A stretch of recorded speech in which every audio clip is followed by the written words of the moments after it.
a little bit into the con people in the conspiracy world, particularly in the UFO alien community. What's going on with that? We're very excited to have our guests on. They got a really great doc that's out called The Dark Alliance Inside the Story of the Cosmic Con.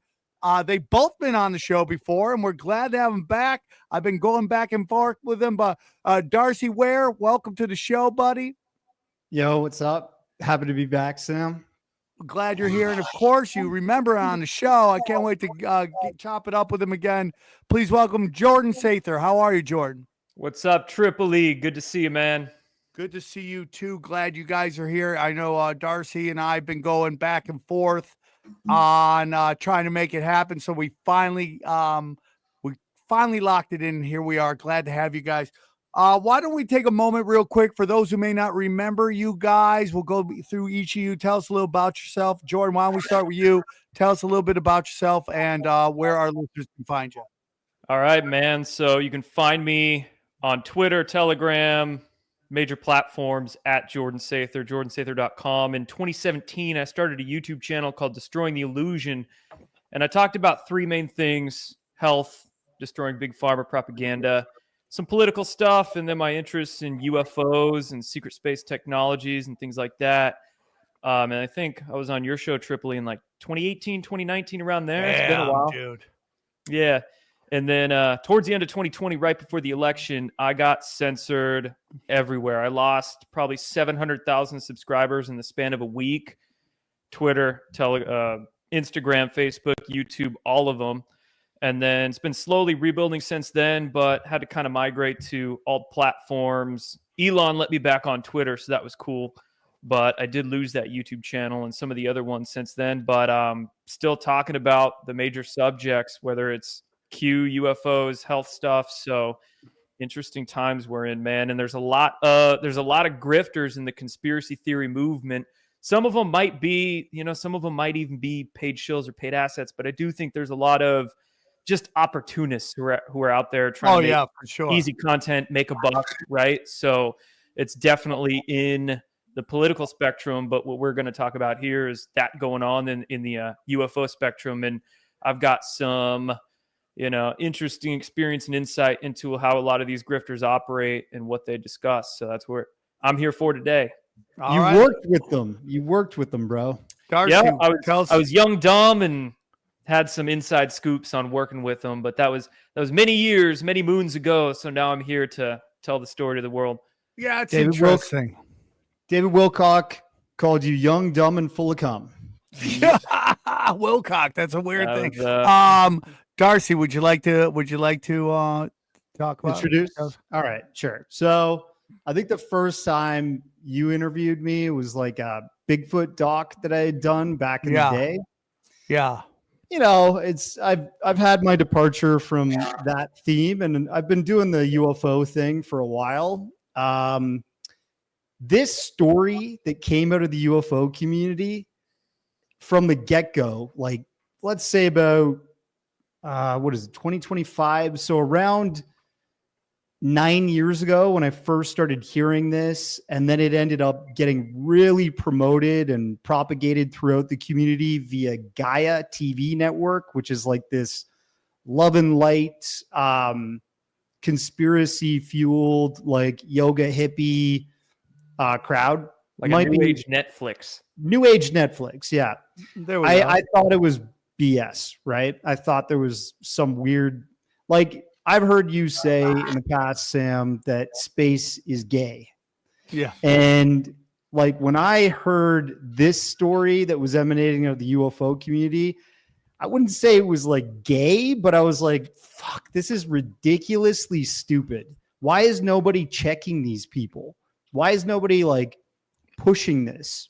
So I knew about this story for a long time. And then eventually I even tracked the progress of this story where Jordan Sather here, he was going to be promoting it on his YouTube network and all of his social media and shit. So, it was all just out there. And just before COVID, stuff started going down where these two guys, David Wilcock and Corey Goode, kind of turned on Gaia TV and their previous manager that was producing the show for them, Jay Widener. They turned on Leon Isaac Kennedy, the African-American Hollywood actor that was in penitentiary. They were dishing out these lawsuits, and David had set up a new company called Stavati Airspace and was basically shilling hover cars and like UFO tech that he was selling, that he was saying you could invest and we'll sell you these technologies, which has never happened, right? You can guess where that went. Yeah. So I decided, okay, I'm going to reach out to Jordan. I'm going to reach out to Jay Widener. I'm going to reach out to Leon Isaac Kennedy and anybody who's involved in this crazy ass story and see if they'd be down in being in a documentary. And, started shooting it pretty much in 2021 and it got published in October of last year. Jordan, so, you were around for a while, then you disappeared, and then now it's good to see you're back. When did you start to notice something? Because within the conspiracy community, if anyone blows up at all, they automatically get labeled controlled opposition. Sometimes I think people just want to explain why they're not as big as they think they are or they should be. That's why these people blown up, but these people haven't blown up. Like what to you is a sign of somebody being a controlled op? And when did you start to think you were surrounded by them? Yeah, definitely, man. So signs, to your point, when somebody blows up and then they start getting labeled by a bunch of people as controlled opposition, could be jealousy from folks out there, right? Or it could be just an easy cope for disagreeing with somebody. Like, hey, I can't counter their arguments, so I'm just going to call them controlled opposition. But in that same vein, there could definitely be some controlled opposition people out there. So, there's a variety of signs I look for. There is sometimes a legitimate questioning of, okay, how did this person get millions of followers in the span of like 6 months or something like that? And then another sign I look for is lack of censorship. How are they on all these platforms and have never undergone any posts being taken down or anything like that? Of course, just because somebody's never been censored or just because somebody got real big real quick doesn't mean they're controlled ops. So, but these are just like possible red flags. Also, being totally inconsistent and flip-flopping is a big sign, but there's a variety of signs. Now, when I started questioning Corey and David, so a little bit of backstory on when I started working with them. So I started that YouTube channel in 2017, and then after about 6 months, I was working real hard, 2-3 videos a day. And then by the time I got about 30 or 40,000 subscribers, so I got a little bit of engagement for myself, I got reached out to by Corey Goode's business manager at the time, Roger, who a few years later, and Corey ended up suing. But Roger reached out to me, invited me down to one of the UFO conferences, and I went and met Corey and all of that. And then over the next couple of years, from mid-2017 to about the end of 2019, I was working with him on projects and all that. But it was about the end of 2019, there was just a lot of dumb shit Corey and David were saying. So there's a few things that really made me question them. Number one, all the insider stuff. I'm getting intel from my insiders, and that just kept going and going to a point where I'm like, this is freaking weird and too much. So they kept coming out with, like my insiders say nonsense. Also, the exorbitant prices of the crap they were selling. So coming out with, buy my video course on my website for $300 or buy my, come to my conference for like $1,000. The grifty nature of it.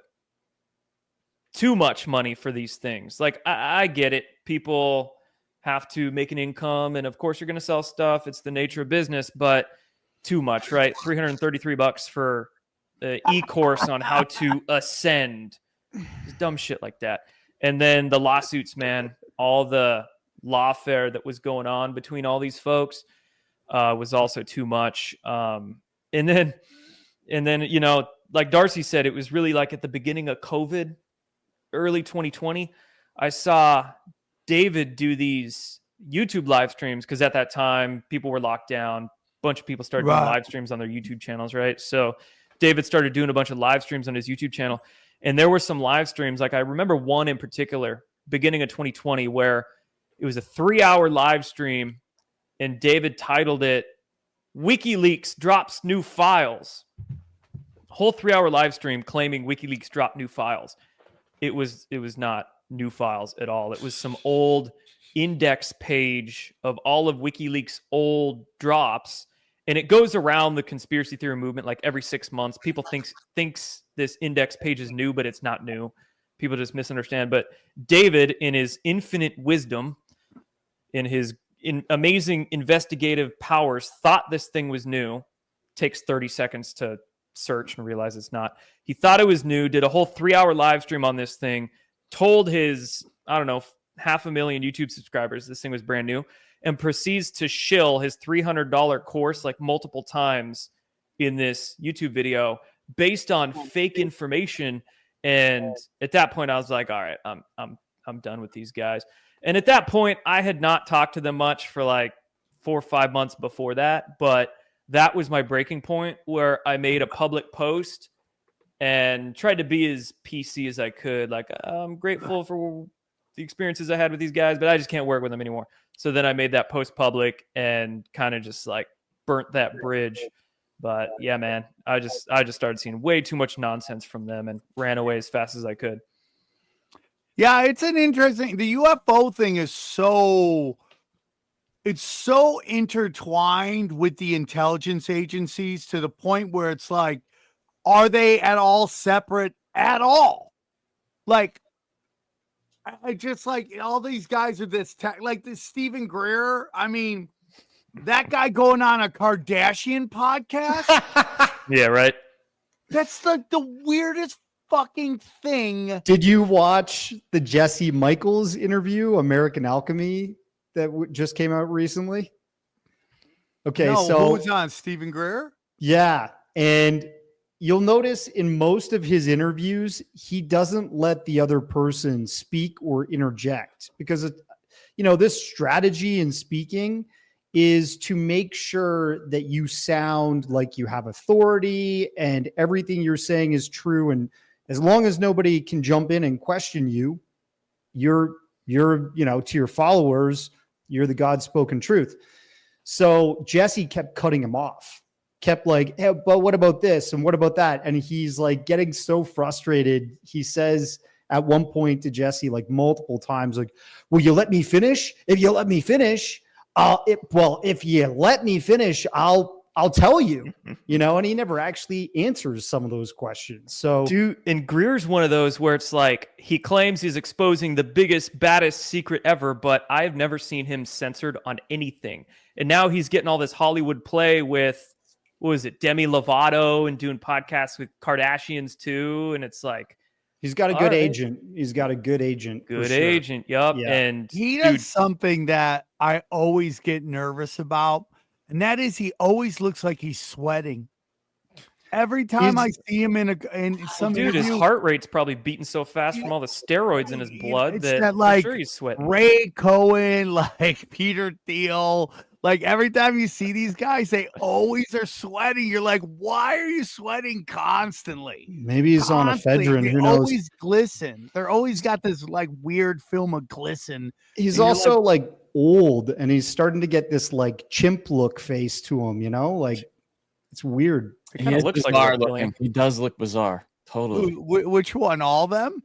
Well, I was talking about Stephen Greer. Yeah, I mean, of course, all of them. It's weird. It's definitely weird, and you know, and it's like I remember a long time ago, Johnny. Do you remember the guy that we had on that was like he was like started his own religion on space? Do you remember that guy like way back in the day? And he's like some British kid, and he's like he has this religion. Yes. Oh, It was golly. just Yeah. really bizarre. Like I It was let people very come on. expensive. It was very expensive to go to his like seminars and stuff. It's Yeah, I like recall. so weird, but it's based on literal nothing. Like, you know, like we'll have people on and sometimes they say things I don't necessarily agree with, but the show is let people get their point out, not to like, you know, kind of like constantly being combat because, you know, most conspiracy theorists are like street dogs. They're constantly getting shit all the time. So you kind of got to let them have their moment and like get it out. Right. So I did it and I didn't really press on the guy, but it's completely based on like nothing. Like you've never been to space. You don't know any of that stuff. Like, Yeah. it's just weird. It's the same thing. It's the same thing with Corey Goode, actually. So Corey Goode made this whole cult of personality around himself because of Gaia. Like, so when you look at Gaia, which is a company that's owned by this Russian dude named Yurka, it's kind of like his plaything. He's a very wealthy man. He sold Sprouts, which became Whole Foods early on. Yeah. And then he ended up like saying, I want to have a new age entertainment company, right?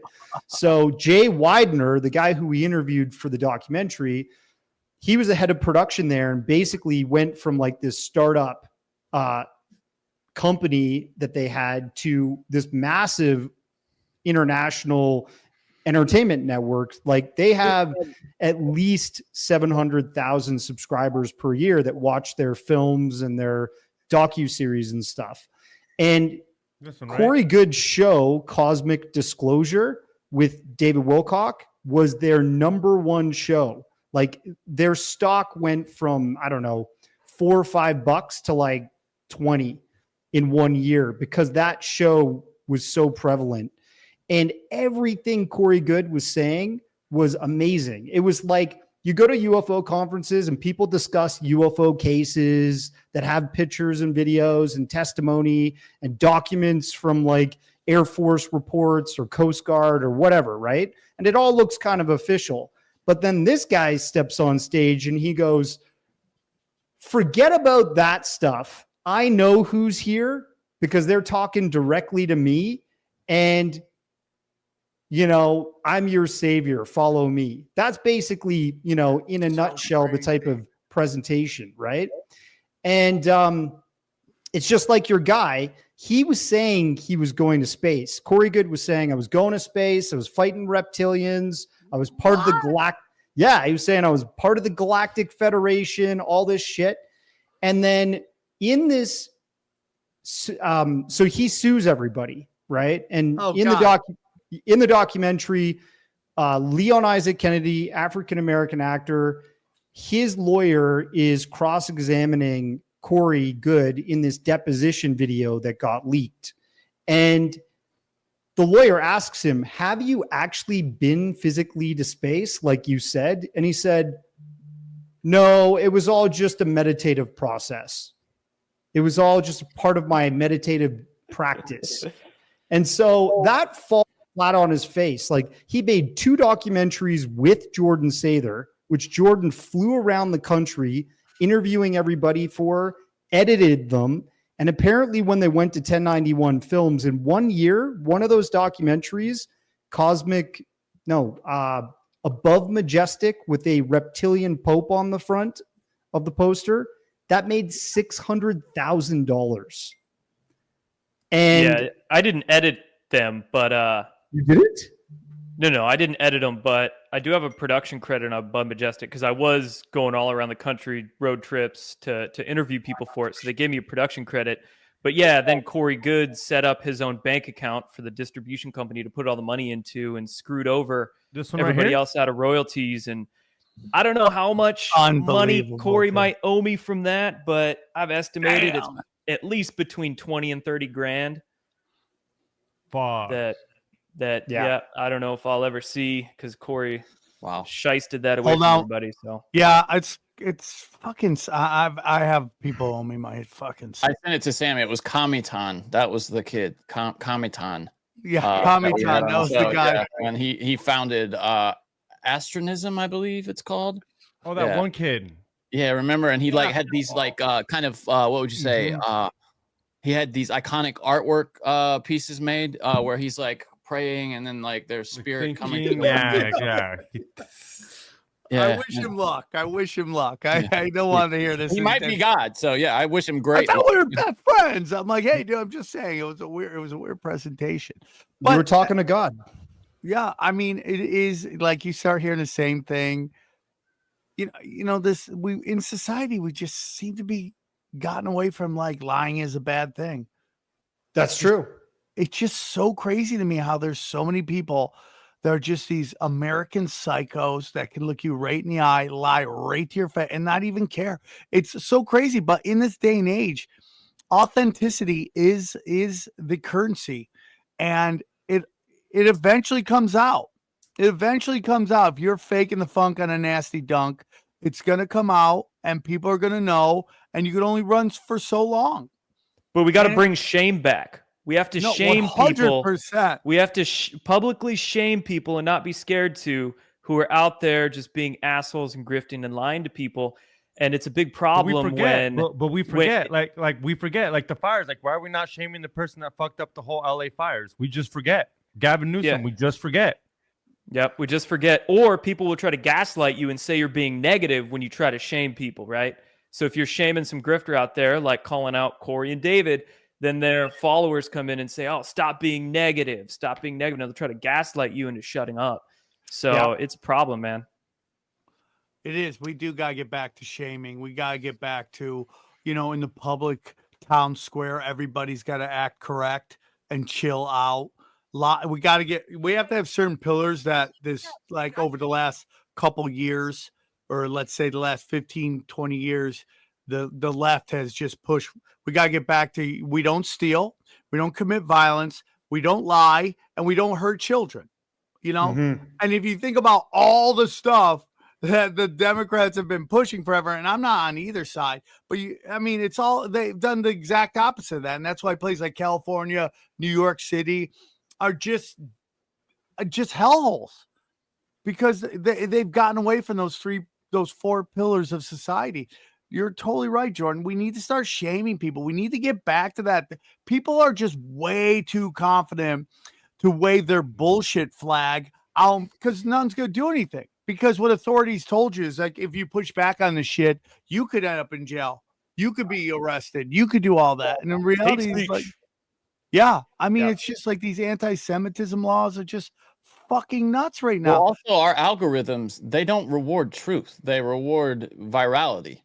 Sensational. It's so bad on Twitter right now. Just people so bad. Making up posts for engagement just to get some monetization. Or bringing up old videos, old footage, and relabeling it as something that's just happened. That happens frequently. And forget about it. When AI is capable of it's really close now, but when it's indistinguishable truly from something organically, recorded in the world, it's going to be, we'll have to have a solution, or the internet will become social media anyway will just be a meaningless.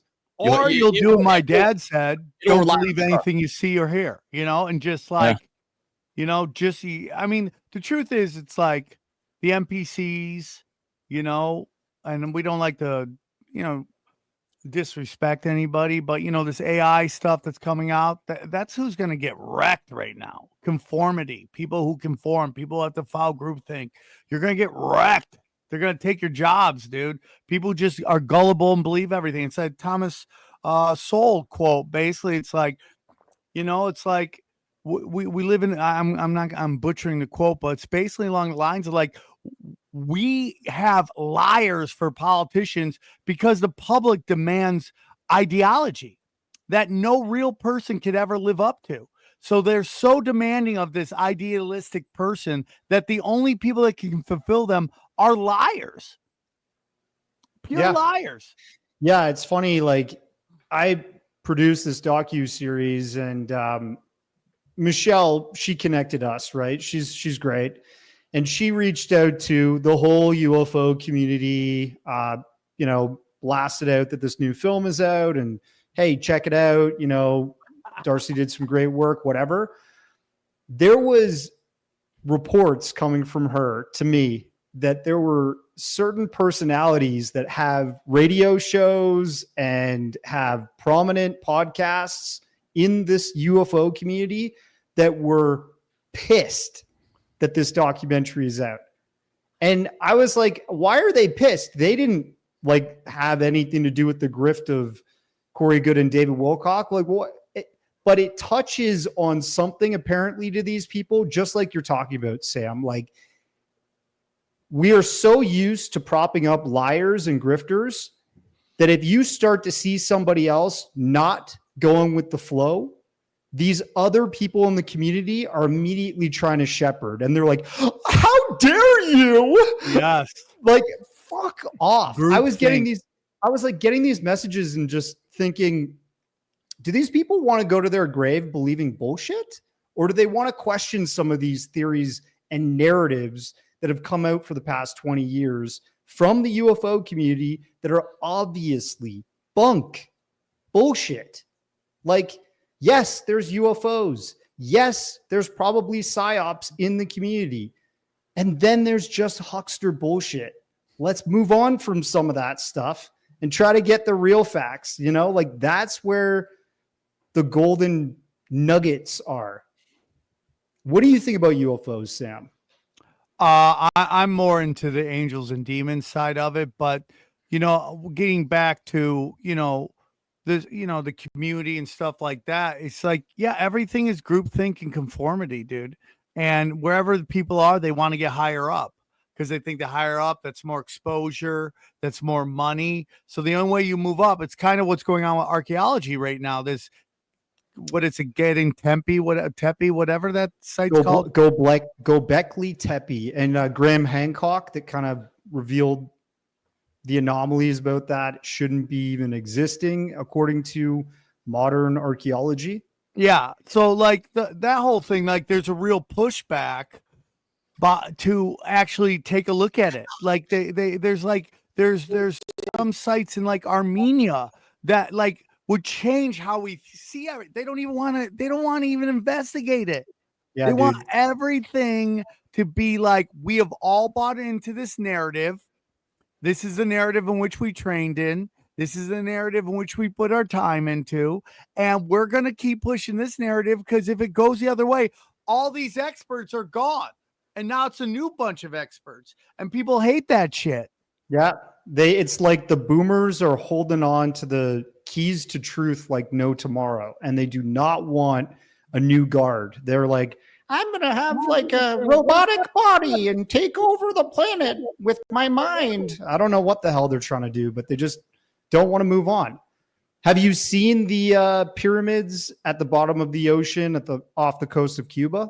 Yeah, we've had people on before to talk about. Well, that kind of opened my mind to a lot because we'd had guests on talking about those pyramids, and while at the same time, you know, I had a Von Gall come on talking about Buddhism, and they were saying the exact same thing, and I'm like, wow, there seems to be something there that is kind of spiritual.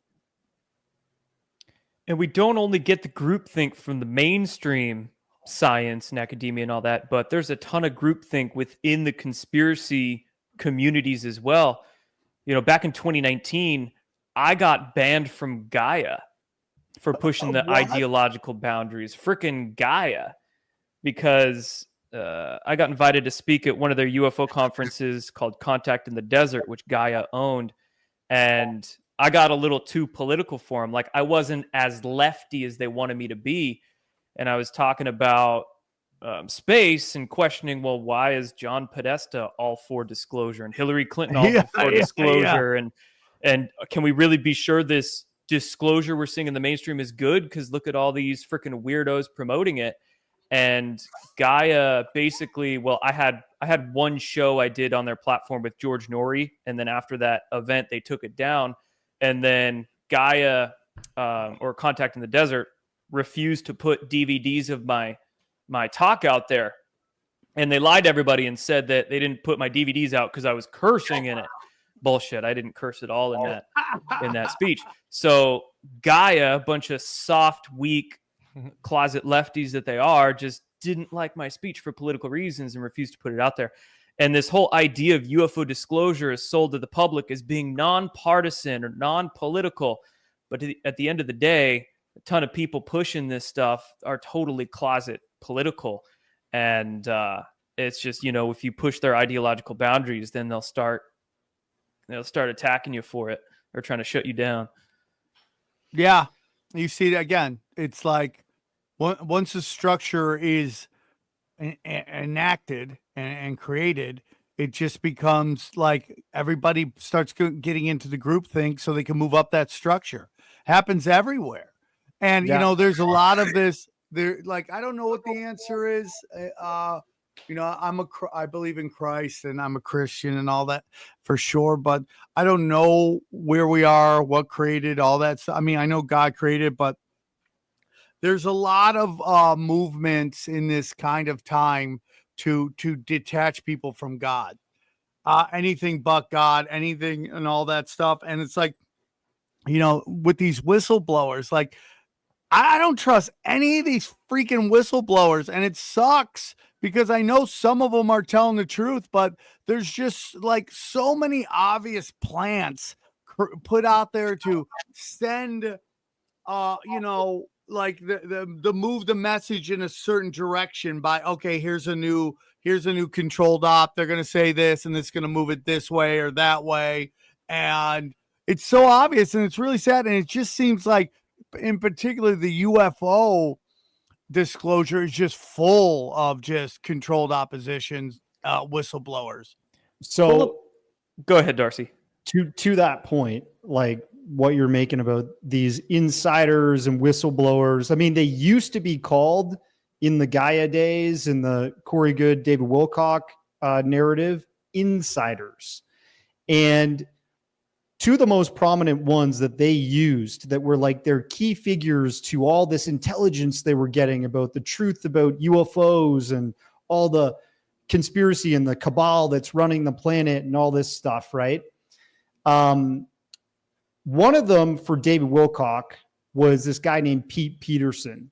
Pete Peterson, which Jay Widener talks about directing on set of the Gaia television studio.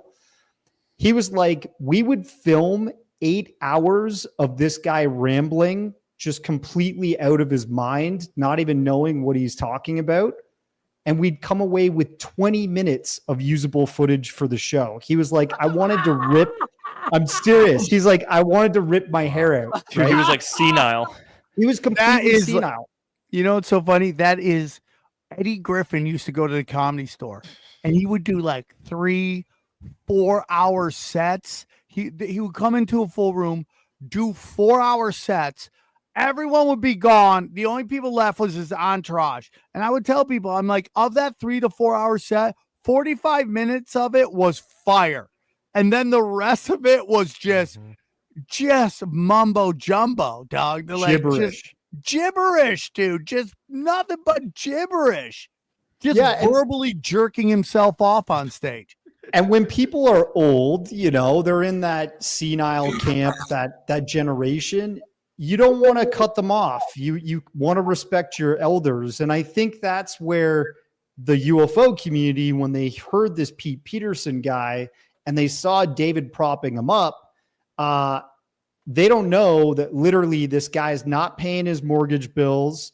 He's a hoarder and he's got like dead cats stacked up to the roof inside of his house. Like the guy completely lost it. Yeah. David Wilcock, and here's like a very grifty story. He knowingly did a fundraiser to try and save Pete Peterson's house. But it was already foreclosed. And as we know, something's foreclosed, the bank owns it. So David holds this fundraiser online. I think it was an Indiegogo or something like that. And he raised $60,000. Where did that money go? It definitely didn't go to Pete Peterson and saving that house because he died broke and basically homeless. That's the type of shit we're dealing with here with these people. And Corey Goode, he had an insider, like a whistleblower named Bill Tompkins, who did work for the Navy. He was like some kind of He's an illustrator. He was an illustrator, like pre-AutoCAD days where he drew all the plans of shipbuilding and stuff like that. So he did that, and he also made really cool models like planes and boats and shit.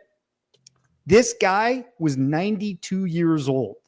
Let's say not in the prime of his life. Yeah. And they were parading this guy around to UFO conferences saying, he is the one. He is the only truth. Listen to him. And, Bill would be like, well, Elder abuse. The reptilians, they gave us shiny new UFO craft, and the Nazis were using the UFO craft in Antarctica to conduct my labs. It's like, what are people doing? Like, why are people listening to this? But everybody, as you know, when you go perform at like a stand-up comedy show or whatever, they're caught up in the moment. They're suspending their disbelief and they're letting you go. And I think at UFO conferences, that happens too. People just check their brain at the door and they're in awe. The story that's being told on stage has to be true. Yeah, and also it's just like, it's why still people watch the news. They're so busy, they don't want to think, and they're like, I trust you. You are a symbol of authority. I trust you. And they just, like, there's just people that they go so hard during the day. They just want to turn on TV for an hour, and they're like, I know you're not going to lie to me. Tell me what's going on in the world. And that's where they get that's where they get all their information from. These Tesla protests are great examples of the programming of people. I mean, we've seen, if you look at the demographics at these Tesla protests, I don't even know if they're still going on, but they were all over 55 and super progressive, which is who? The same people who watch MSNBC and CNN. Those are the exact demographics. I mean, we've been saying forever that the media programs you. Now we have definitive proof of it. It's right there. So that's what's going on. It's like, the sad thing is that there's just trusting people. And that's that's why alternative media or conspiracy media, especially on social media, is such a wild west right now. And that's why it's perfect for these grifters to jump into, because they know people are moving away from the mainstream media and they're looking for alternative sources to get their news.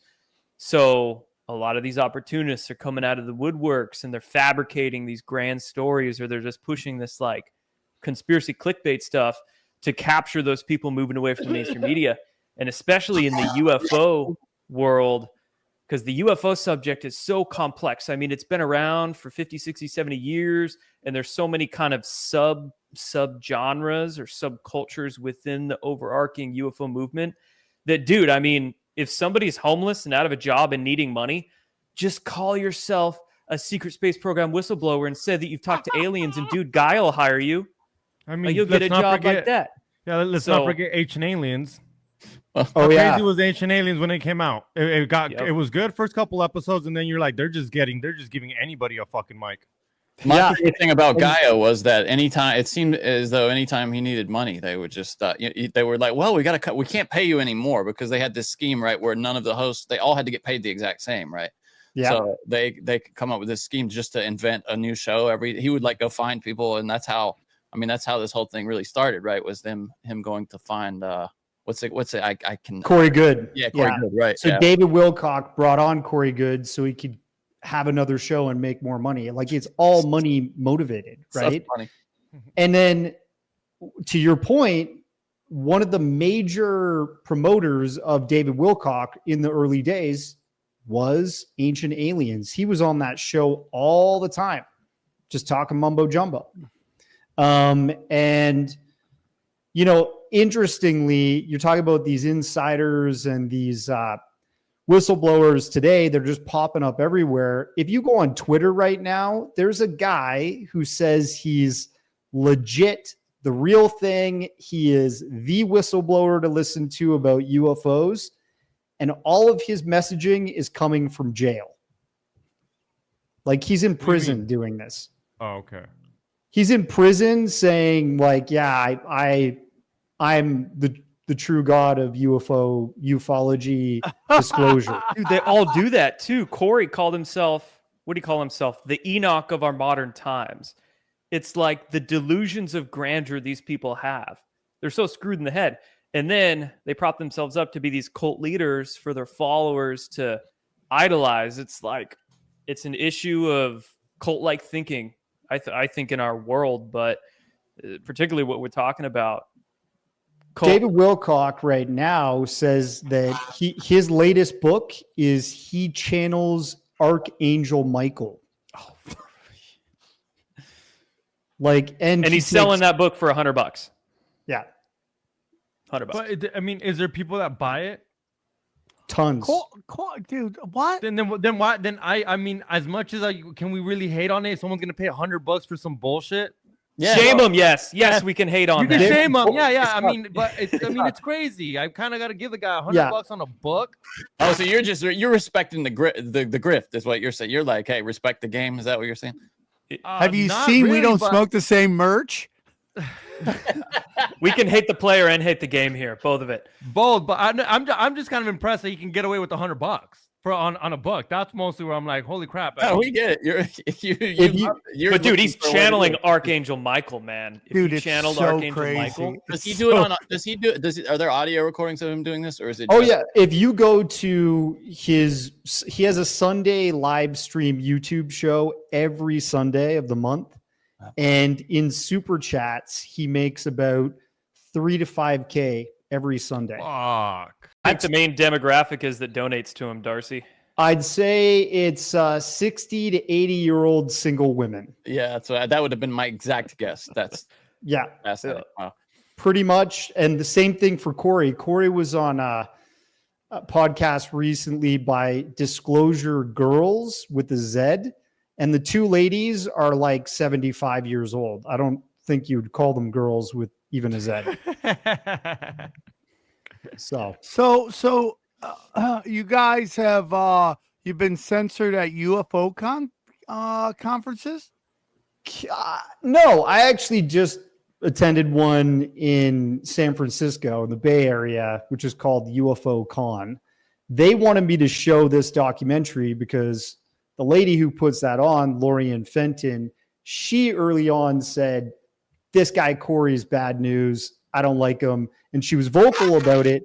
She got censored. So she wanted me to show this story that we documented. And that was cool. But yeah, I'm not being invited to a lot. That's for sure. And I mean, I appeared on Mark Gagnon's podcast with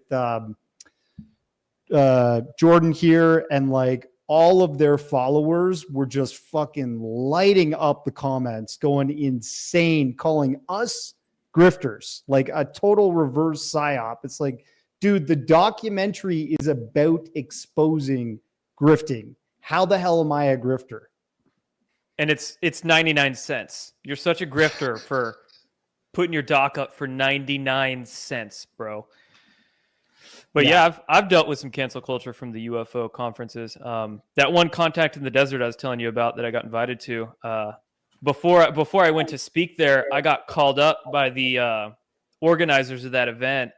And I guess when they announced that I was going to be speaking there, a bunch of people called them and were like, you can't have Jordan attend. He's anti-Semitic. He's a right-wing Nazi fascist or something like that. But there's some weirdos out there, man. Yeah, I totally agree with you. And it's like really sad that there's just a lot of people out there that have too much time on their hands. So they just like live vicariously through getting people canceled. They don't even care what you have to say. They just want your head on a stake. And what these people don't understand, because I have friends of mine who are getting canceled left and right and from venues, and they thrive on social media. I'm just the exact opposite. I'm getting my dick kicked in with shadow bans, but I play all these clubs. But when they cancel these people, it's just a bunch of people that have nothing going on in their life. So they have to They have to get up in the morning and they have to fight these shadows in the caves. They have to become Don Quixote and get on their fucking little donkey and fight these windmills where you're never, ever, ever, ever, ever going to find. There's no goal line. It's never a goal line. It just gives you a reason to live. I'm fighting fascism, even though I'm committing fascism myself by working with corporations and the government to silence people. But I you know, because I'm doing I'm the good fascist, not the bad. Bad fascism when you go after people I like. Good fascism when you go after people I don't like. It's just crazy to me. People don't see it, especially with these anti-Semitism laws. It's like now this thing came out. You guys see this 4chan hack that just happened? Where they were breaking down, and who knows if it's real, but it lines up with everything we've ever seen. What is it lining up with? Well, they say the country that posts the most anti-Semitic posts is Israel. Yeah, I saw it. Okay, yeah, I know what you mean now. Yeah.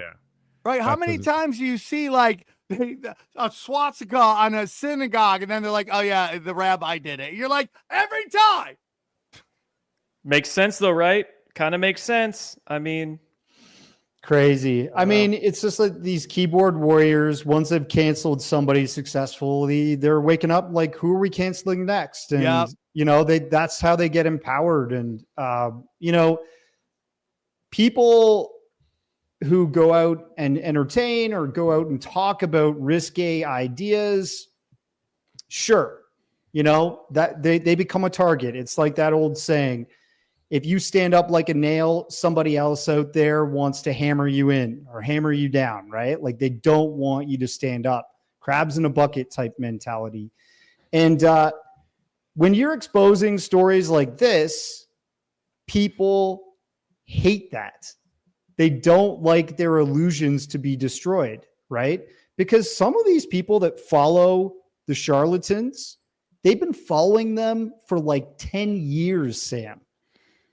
They ain't getting off the fucking wagon anytime soon. Right. So when you stand up to their leader and you say stuff that's critical of them, they're coming after you in hordes. It's like totally sheep-like mentality.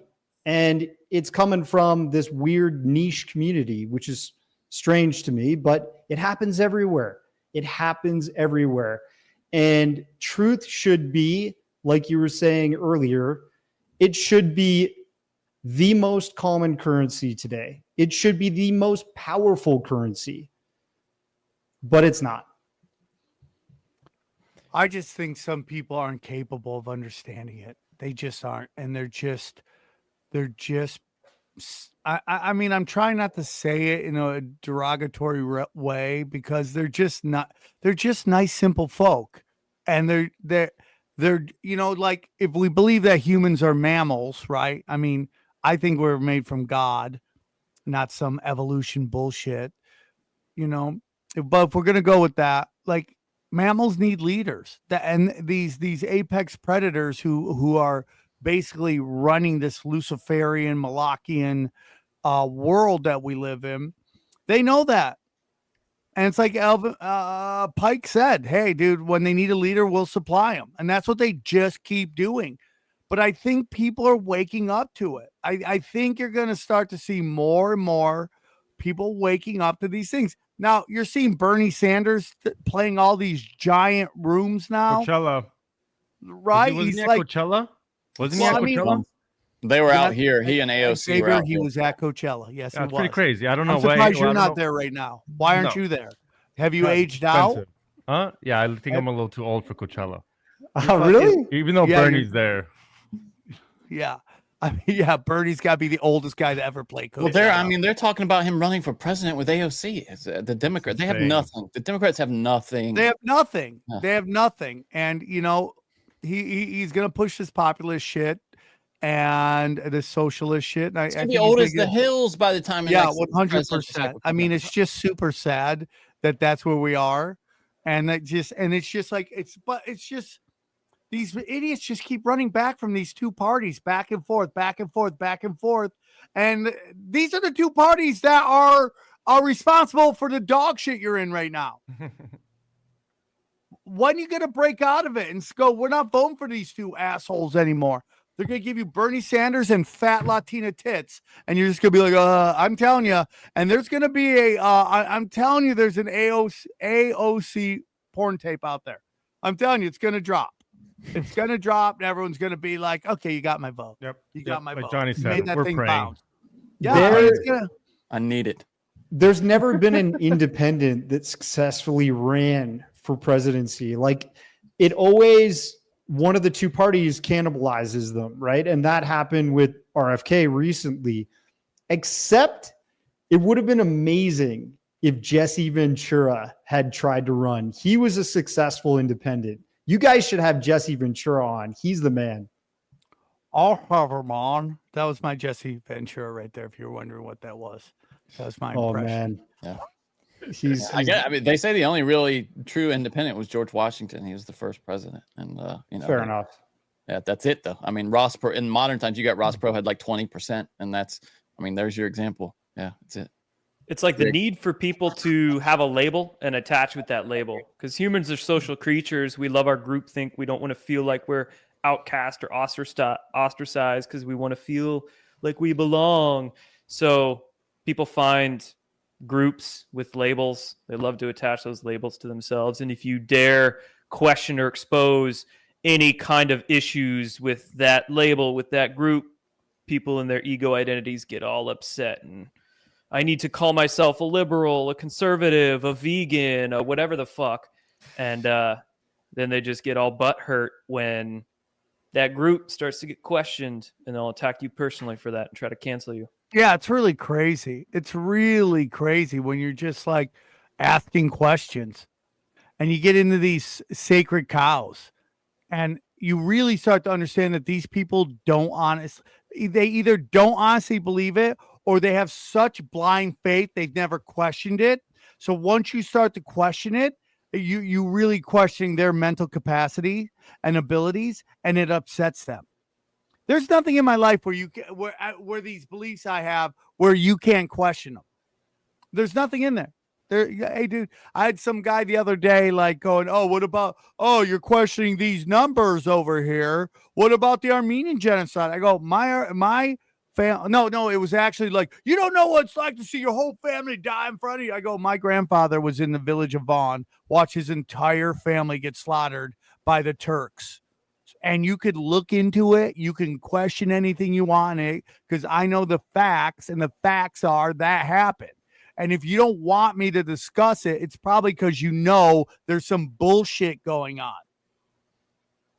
And you see that a lot in again, with the UFO community, there's a lot of like a detachment from God.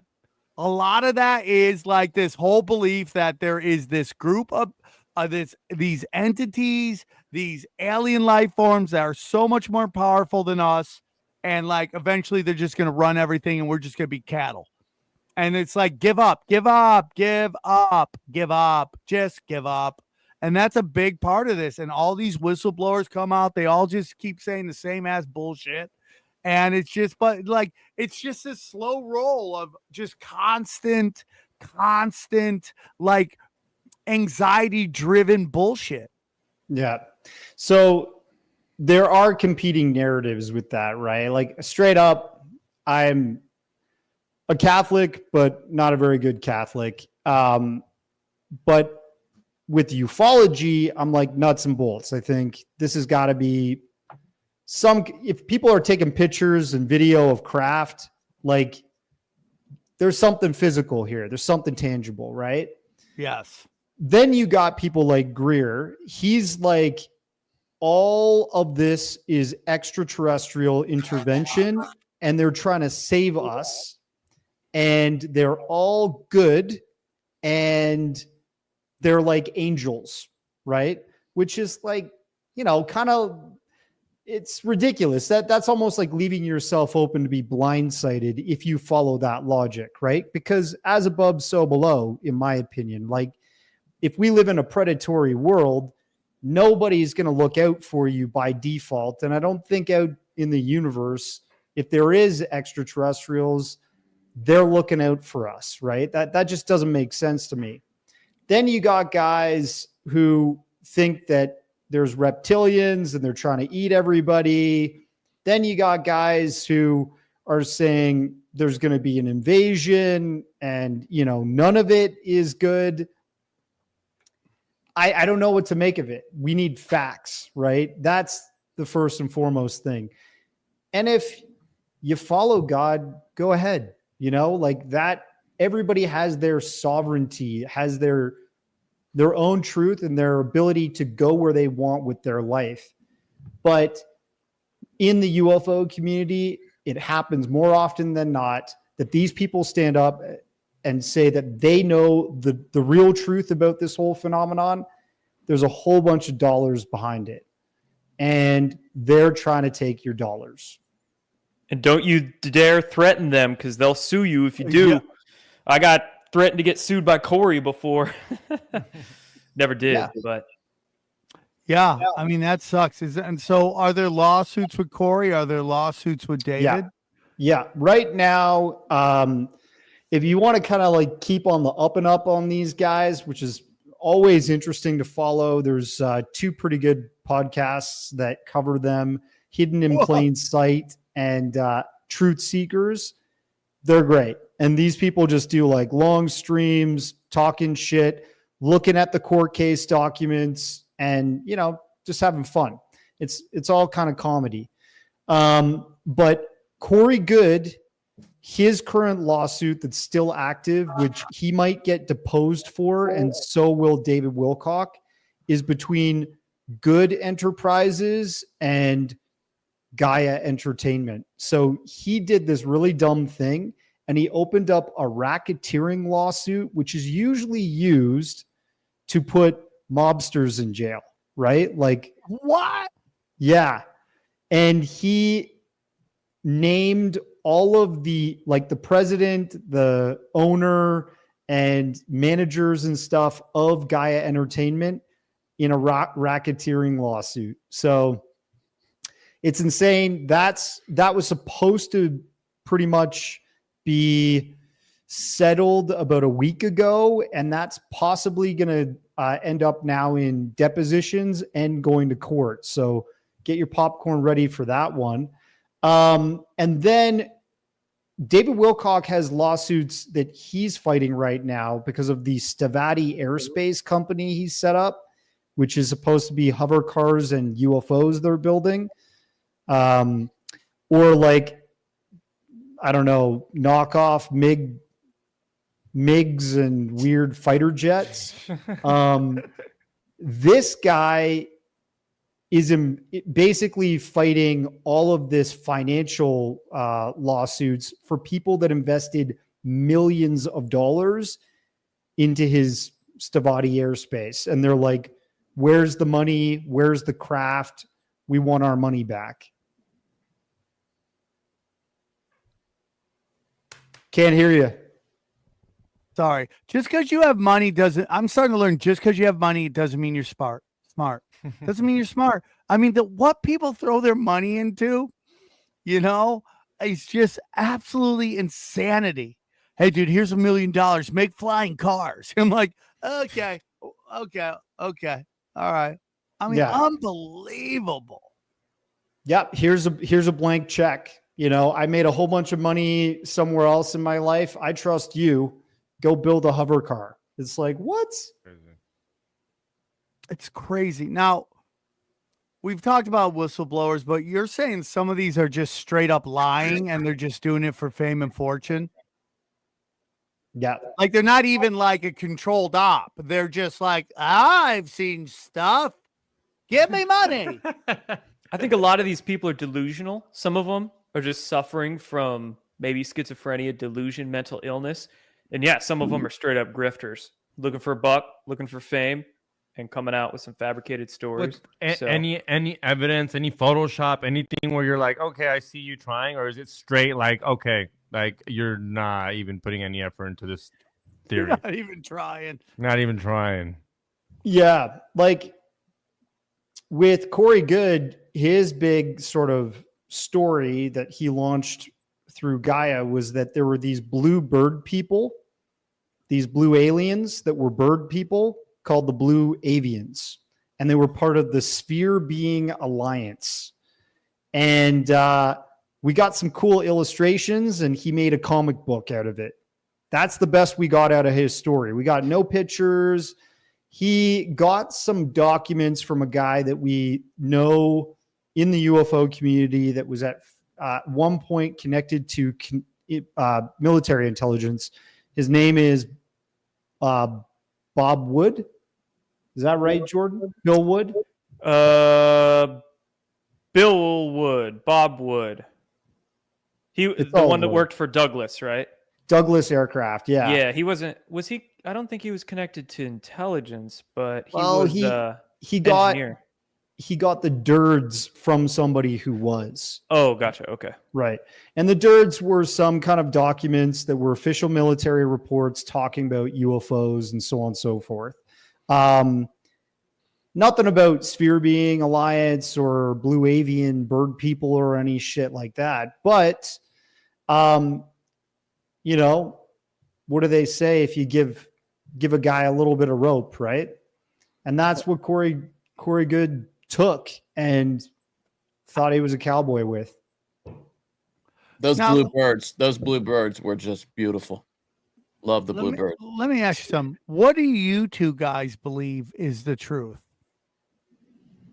What do you think of UFOs? What do you think of aliens? What do you guys think? I think I'm more of an angels and demons type guy. What are your thoughts? Yeah, I mean, in my case, you know, of course, I don't know what the truth is, but my best guess is that I'm kind of a little bit of everything and a little bit of nothing at the same time. Like, I do think there are nuts and bolts craft out there. I think our government, our military industrial complex has their own UFOs or black triangles, their own electrogravitic tech that they've hid from the public for a long, long time. So I do think there's some nuts and bolts stuff, but I do think extraterrestrials exist from outside our planet. I think they could take metaphysical forms, angels and demonic forms. I think they could also take physical forms. I mean, if you look at the human body, we have a metaphysical consciousness, but we have this body meat suit as well. So I think life out there in the cosmos can probably be both metaphysical or physical with a variety of agendas, just like us humans here on this planet have a variety of agendas. So could be good ones, could be evil ones. And then, yeah, I guess that kind of encapsulates my beliefs. It's kind of a little bit of everything. Darcy, what do you think it is? I'm not convinced there's a galactic federation. That sounds like Star Trek to me. I don't think that there's reptilians. I feel like it's just a loose end and somebody spinning another yarn. But when I hear about like grays, and that's just really part of our like culture now, that's almost like a meme. Maybe there were some kind of encounters at one point, whether that is some kind of demonic creature or, you know, angelic being or something. I don't know. But I do believe in this nuts and bolts aspect of it. And, you know, if people 2,000 years ago witnessed a guy walk on water and split fish and bread into thousands of pieces, maybe there's something there if there was enough witnesses. Same thing with UFOs. If you got thousands of people around the world that are all taking pictures, videos, you know, they're being seen around really weird places, military complexes and installations and stuff, nuclear defense, rocket silos and stuff, and being shot out of the sky, that type of thing. There might be some truth to it. I just don't know what it is. What would you say about Roswell? Do you think that was the first UFO, or do you think that was the first PSYOP that the government was like, here, let's start giving them UFO shit, let's start giving them alien stuff, or do you really think that was a real first crash? So I think the PSYOP with Roswell is people today talking about it as if it's bullshit, because we know that we have the actual newspapers where the initial report was the Air Force saying they captured a crash craft. And then the exact same week, they published a new article saying, oh, it was just a weather balloon, right? That's the PSYOP. That's like the intelligence agencies saying, let's just treat them like they're stupid, right? Yeah. Whether, who was on board, whose craft it was, all that jazz, that's up for debate. But it's obviously something more advanced than the propeller airplanes that people were using then, right? The YB-49 was like the first rocket propelled V-shaped craft, and that was like 2-3 years after that. So I think something is real, and especially with Roswell, there's like hundreds of people that have come forward about that. Ranch hands that were seeing the collection of the debris and the cover-up happening in the local town. Police officers, sheriffs have come forward, people from the Air Force that were part of the cleanup saying, yeah, they wanted us to not say a thing. And they recovered bodies, right? So I don't know. Like, if we live... Yeah, but real quick, they told you they recovered bodies. I mean, so it's like, how deep does it go? Like, at what point does the truth stop, or was there any truth at all? Like, if we go, okay, there's something, and I'm not trying to challenge you, I'm just spitballing, it's cool. Like, how deep does this go? Like, what if they were trying to fly a new craft and it crashes? Now they got to make up this new kind of fucking story. Oh, right. That makes the most sense to me. Like, it was a man-made one, and then the cover-up is just calling it aliens, and that's kind of what I think we're doing. They're doing. Is that to cover up like that we're that advanced to the Russia or China or whatever? Right. That's what I think they're doing the past 8 years. Like, you're seeing UFOs in the New York Times and mainstream media and all over the place now. It's like they're saying it could be Russia, could be China, could be aliens, but we know for a fact it's not U.S. made technology. Yeah. They're just so ridiculous. It's so ridiculous. But like what they make you try to believe is just so dumb. Like in Jersey, those drones, they're like, we don't know what it is. I go, hold on. You don't know what it is, and you haven't dealt with it yet? You don't know what it is, but you haven't dealt with it yet? Well, I've said from the start that the drones in Jersey were probably an op that was being conducted by some kind of, force within the United States. But if you don't have the need to know about that op, which is like the local mayor, the police, or Department of Homeland Security, if they don't have the need to know about that exercise, then, they're not going to say publicly. Why wouldn't they run a cover for it, though? That's the part that doesn't make sense to me. Normally, they would have a cover for something like that. Because they know that the population, that the media is so easily manipulated, they'll be like, people will just run with it's aliens, or they'll think it's Russia or something, and they'll leave it at that. But it was probably just an internal operation run by some kind of agency that was not the former that I just, said were commenting on it and asking about it, but couldn't get anything. Even the FBI couldn't get anything about it. They didn't have the need to know. That's the way the military works. Not a foreign adversary, though. You doubt that. I doubt that wholeheartedly, dude. Yeah. I also think that, 9/11, it kind of fits into this thing, in like that 4chan post about the Vegas shooting that came out 1 month before the Vegas shooting. What was in there said a big part of this PSYOP that's about to happen is that they want you to know that no matter how much security there is, you're never safe, that they can get you at any time. And if you study 9/11, seems like that. The most fortified airspace in the world. Bang. Suddenly these 20 desert people pull off some Luke Skywalker taking out the Death Star bullshit, and we're supposed to believe that. Same thing with the weather balloons. Like, we don't know what to do. oh my God, it's a weather balloon, you know? And then a week later, like, yeah, we shut down this alien craft that was in Canada. I'm like, hold on, the air balloon you didn't know how to deal with, but this thing that just flew light years away, you went pew pew pew pew pew pew pew pew pew pew, and it's like, you know, it's everything is just psychological warfare, dude. And the same thing. Oh, we don't know what they are. We don't know what they are. And then Trump's like, I wish they'd just tell you what it was. It'd be so much easier, which is all a giant, you know, mind fuck. It's just a mind fuck you. Yeah. They were saying that they were coming from the ocean, right? They were coming from offshore. So that means they had some kind of launch platform way out there, and they were coming in droves, like huge swarms. Who knows? Maybe they're testing out 1984 technology so that drones are constantly flying around our cities, monitoring us and enforcing laws. I don't know. Yeah, and see how bad we react, which we didn't react that crazy. I mean, there's a couple people that shot at it, but at the end of the day, everybody was just recording it and bitching about it, but no one really did nothing about it. So if they did it again, we'd eventually be over it. If they did it for a month straight, we'd be like, oh, look, they're there again. And then now they're there for a year, and now we don't give a fuck, and that's part of life now.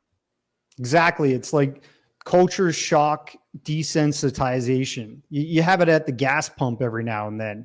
The price goes way up. Everybody's like, holy shit.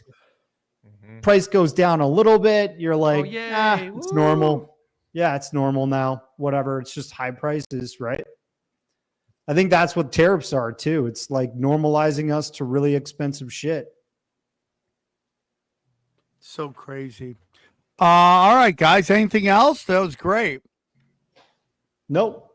Jordan, I got to ask you a question real quick. What's up, bro? Like about 5 years ago, there was a really big march in Hollywood about child sex trafficking, and you were quite critical of it.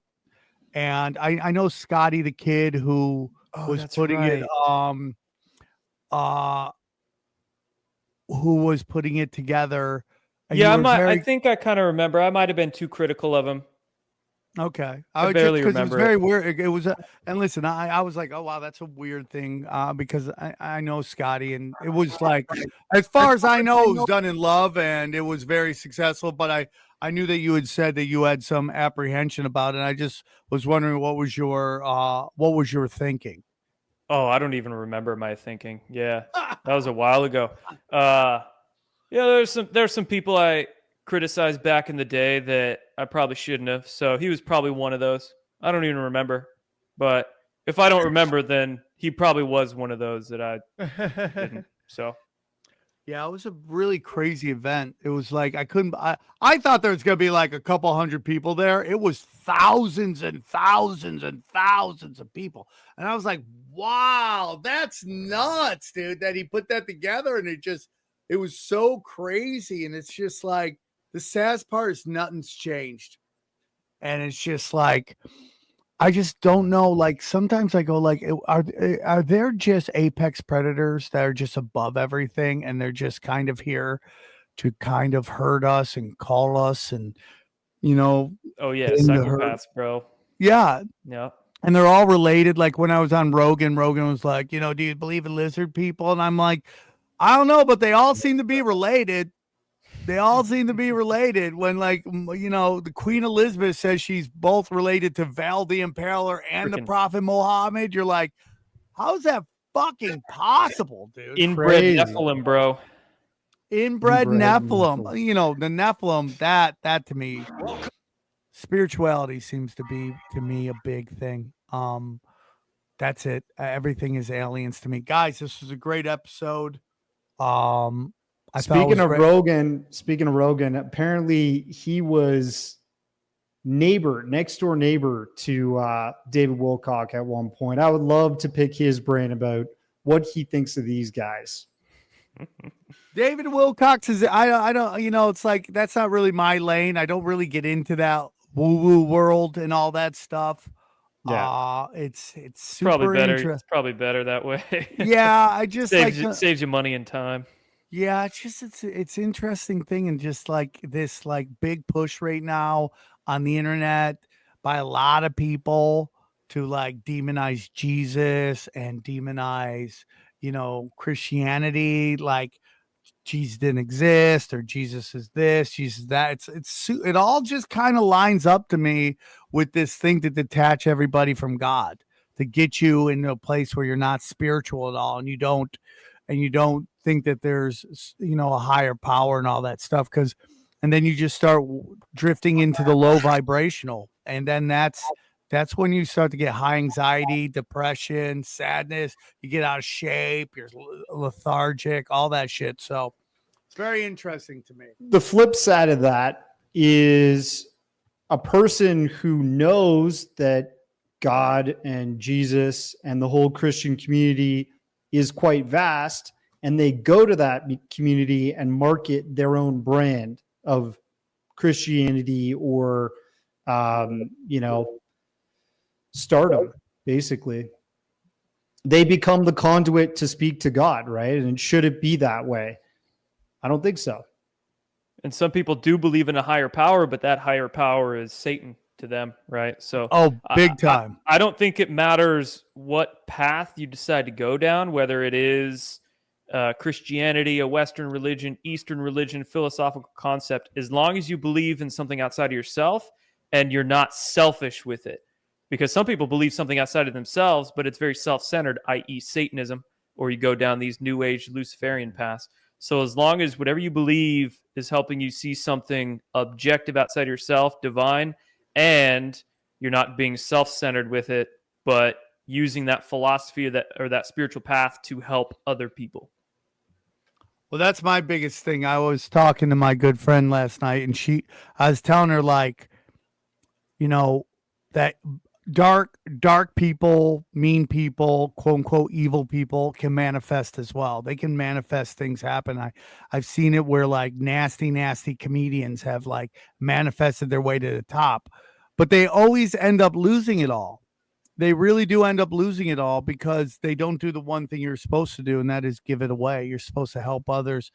And there's a lot of people who have their certain views of Joe Rogan, but I'll tell you one thing: nobody's helped other people more than that guy. I mean, that guy has made more successful comedians than since Johnny Carson, and he's helped a lot of people. And there gets into this thing again we kind of discussed earlier, that anybody successful has to be, controlled op, and the only people who keep it real are the ones that can't get anything going, right? And I get it. It gets super frustrating when you're working your ass off and you think that what you're doing is far superior to anybody else's, or that you don't understand why they're getting theirs. I see that a lot with and I don't know what you guys' opinion are, but I see a lot of this with Ian Carroll. A lot of people don't like Ian Carroll because he suddenly blew up out of nowhere, but they don't realize that he was on TikTok for a while. But for me, I go, what is Ian Carroll saying that seems so crazy? And he seems to be calling out all the sacred cows. So we'll see. I just know in these day and age. Okay, go on. Sorry, did you have something to comment on that at all? Well, I was going to say, like, Ian Carroll is just a new voice. And whenever somebody's a new voice, the old guard doesn't like it. It's like they feel challenged and they don't want to lose grip on the control of a narrative that they're spinning. I don't know. I was going to say, you're talking about the whole challenge to Christianity thing. Did you see, and I love Joe Rogan. I listen to his stuff. But he platformed Billy Carson, and Billy Carson is like exactly what you're talking about. This guy is trying to single-handedly tell a broad community that Jesus is a lie and Christianity is a lie and all that stuff. And he got checked by Wes Huff. To be fair, though, he also had Wes Huff on who executed publicly Billy Carson. So that's true. He balanced that out. I would have Billy Carson on. I would go, okay, what are your thoughts on that? What are your thoughts on what happened? It's again, I mean, like, I've had Adam Green on the show and I would have him on again, and he thinks the whole Jesus thing is a lie. My biggest thing is, like, I don't want to be the guy who decides what is the good information and what is the bad information. Like, we had a guy right now recently on that I enjoyed, but you know, he's using NASA data and he's using space data and he's doing all this crazy shit. And he's talking about mRNAs are great. And again, I had him on and I would have him on again. I wholeheartedly disagree with that. You know, my show is the show where I let people talk about it. I would let those guys on because I think it's important to hear all the data. You know, we've had guys on the show like Bishop Larry Gators, who had a green light to come on the show anytime he wanted. And he came on here and he said that Trump was still running the government, and he got his dick kicked in the comment section, and he started hating us. And even though we were like, dude, we always let you on. Why are we the bad guys? Oh, we're Satan worshipers. We're all this kind of crazy shit. And it's just crazy. See, that's how I want my show to be. It's like, it's very Art Bellish. I never listened to Art Bell a long time ago, but I started listening to some of his tapes for a while. And it was just like, again, it's like almost what you say, give enough rope, they'll hang themselves. And like, you know, God have mercy on your soul in the comment sections, because you're going to find out real quick on whether you fake the funk on a nasty dunk or not. And it's just like, that to me is what is really important. And I would have, some people might get mad at me for having Billy Carson on, but I would love to ask him how his life has been since then. What is his thoughts on that? Has he changed any of his thoughts? And again, like, if you go, Sam, what do you think this world we live in is? And I would go, I think it's every movie that's ever written all at one time. I think this is a battle royal of energy where like all these different things from different dimensions and spirituality and whatever, they just come here like it's the battle royal, and everyone he bangs, and either you get to see it or you don't see it. But it's between you and God. That's my honest belief. I think Jesus was a cheat code sent down here to tell us how to survive this energy thing, because, you know, I personally believe that God gave everybody free will, and how they choose to use it is up to them. That is the game that we play. That, you know, we get constantly told different rules to this realm. And when I look back on my life, I go, man, where's a lot of my problems come from? Guess what? My dick has got me in a lot of fucking bad situations where like a lot of low vibrational shits happen. And it's constantly, don't lust, don't do this, don't do that. But free will, I didn't want to listen. So that's my opinion on everything. I believe the only thing is, how should have Rogan handled Billy Carson? Should not have him on? Should he had him? Because I mean, Rogan doesn't really know the Bible like that. So some guy comes on and says, "Hey, I know some facts." Yeah, that's funny though. This is the Douglas Murray argument, right? Yeah, like, if you're gonna have somebody like this on, you should have them on with some kind of ombudsman, you know, there to just kind of swat them on the nose with a newspaper every time they get a fact wrong. I mean, you're gonna, I think that's why Rogan had Douglas Murray on, because he didn't know about the book he was going to push. So he had David Smith go on there and kind of be like, hey, push back a little, because I can't. I think Douglas Murray was on there in response to Dave Smith spouting that historians take on Churchill.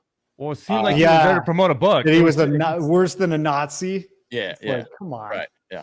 I mean, you can't be an expert on everything. And I don't expect Joe to be. And I like that his show is a panel where he gets to field some ideas that are different, right? That's great. But a platform is powerful, you know, and when you end up on the Kardashians, as we were talking about before, that's a massive platform. It's not the platform I would care for.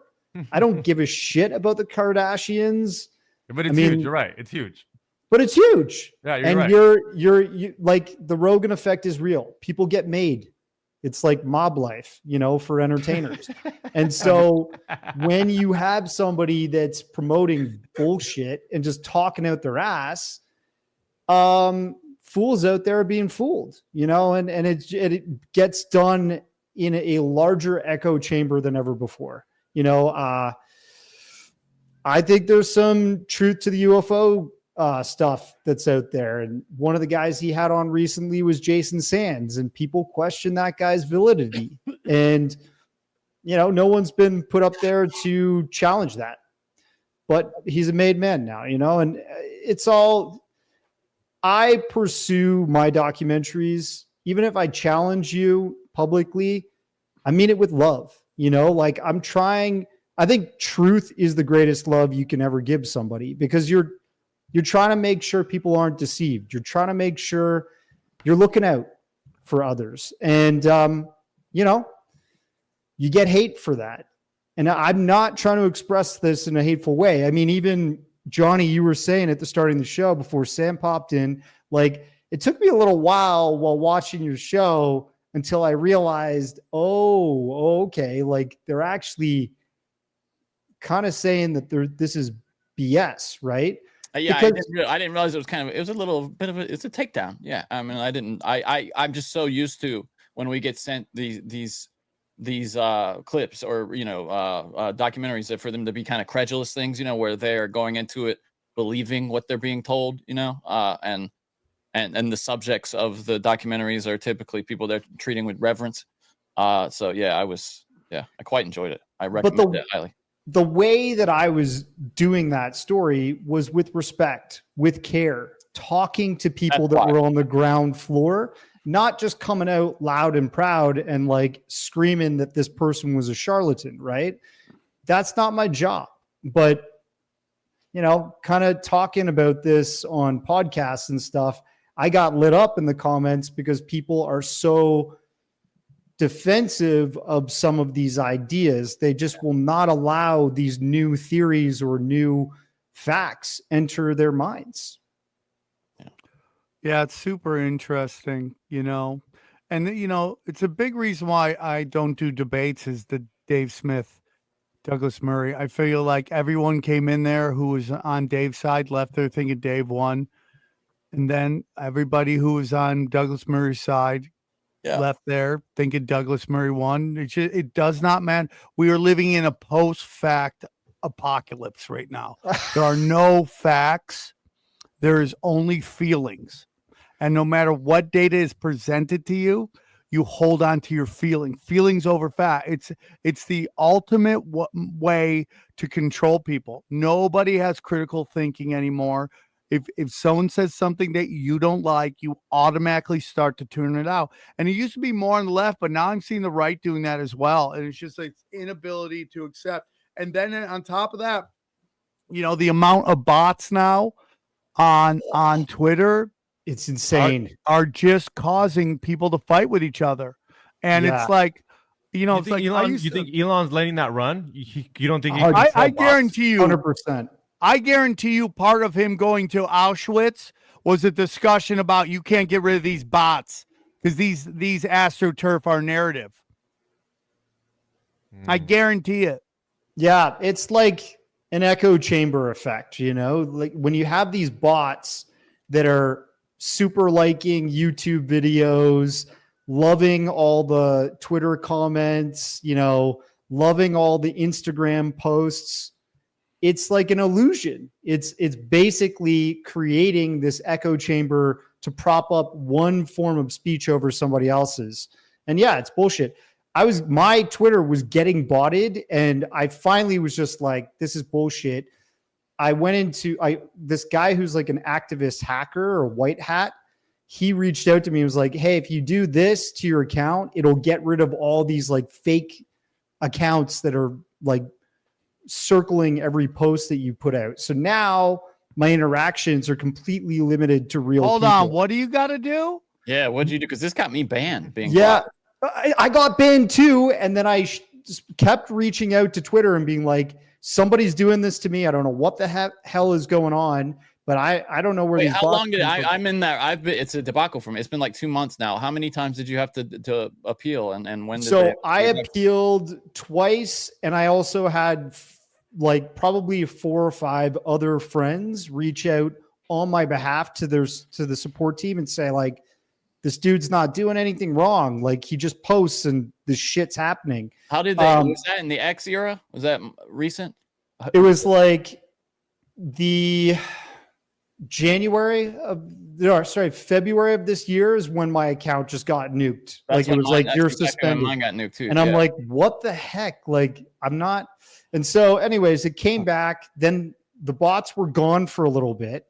And then they came back in a swarm on every post. And I was like, pissed off. People were like commenting, "Hey, you got all these bots." I'm like, dude, it's not by my design. So this dude reached out to me. If you go to your settings and you go to your privacy, if you go to your post settings, you can check off these boxes that say only allow interactions from like verified accounts or accounts that are, you know, older than a year or something like that. There's these like little check boxes, and that gets rid of all of these like, you know, accounts that are made on server farms or something that probably were made today just to bot posts. And they can't interact with your posts anymore once you check off these settings and privacy. So How did they? I'm gonna look at that. Out of curiosity, what support did they reach out to? Because I've been unable to find any actual humans on the other end. Just the appeal thing. I'll fight everybody, dude. Yeah, I'll forward you the emails I sent, and I'll forward you like screenshots of the stuff I did for my privacy settings to completely get rid of all which that one of the shit. ones you go to stop the bots? Which one? Which in your settings? You have to go to your. Where's my phone? Here's my phone. I'll tell you where.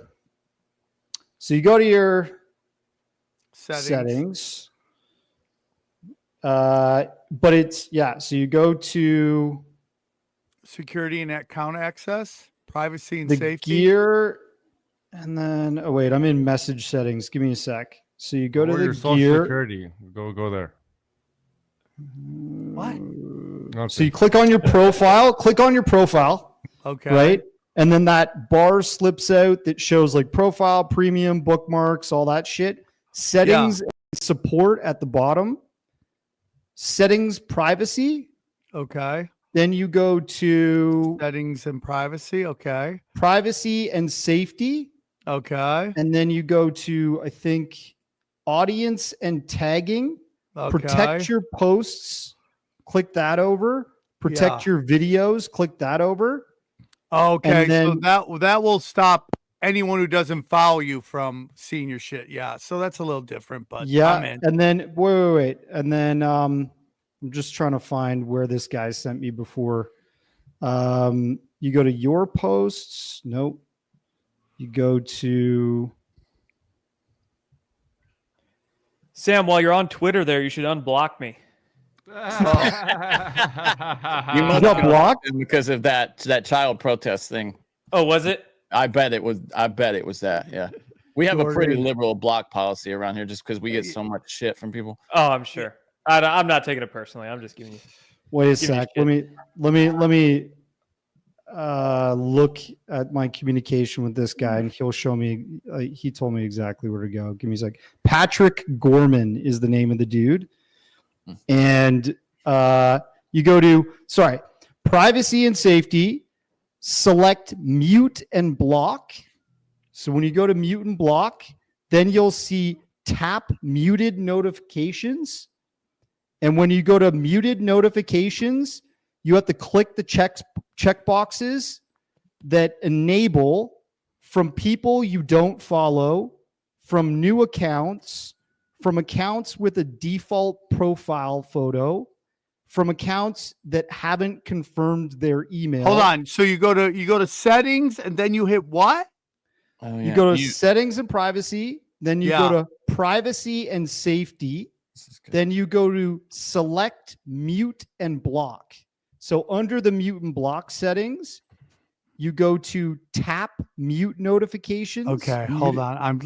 Okay, I'll hit you up and we'll go through this later. I feel like I'll This just is text good it to you right now. Man. Yeah. I'll text you Yeah. the instructions. And when you see that shit, like literally as soon as you check off these boxes, these like bots will disappear. Like you'll never see them interact with your shit ever again. I'll send you 2 texts because all right, just saying unblocked you. You're unblocked. Now, other people will see gangsta. them, all right? Other people, since you're just muting them for yourself, other people will see them if they're shit posting or spamming your tweets, right? I It's just you don't that won't see them. I don't think so. I'm pretty sure that the bots disappear because then when you that's a mute and blocks section, right? So you mute them, but then the algorithm sees that you've muted them and it actually like blocks their interactions with your posts. Oh, interesting. I'm pretty sure. Hey, real But quick, yeah. guys. I don't want to keep you guys forever, but what'd you guys think of the big bitches in space? The girl night in outer space. What'd you guys? Oh God, that should have been a one-way ticket, man. Yeah, dude. I know. I'm surprised they're Botoxed didn't. Oh, dude, Pop they out or sent something. trans in space. It's unbelievable. I was talking to somebody the other day about that. It's like, it's so crazy. The richer you get, the more you want your girlfriends to look trans. It's so fucking weird. So fucking weird. All right, guys, great show. We made up. We love each other. We don't even know why we didn't love each other. We were just like, now we don't love each other. Now we love each other again. I don't even know why. It's all love, brother. Thank you for coming on. One more time, Jordan, tell them where they can find you.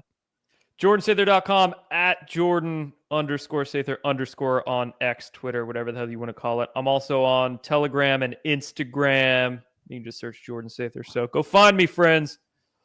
Darcy, where can they find you? Studio site, if they want to see some of my films, occultjourneys.com, and Twitter at occultjourneys, and just Darcy Weir Films on Instagram or Facebook.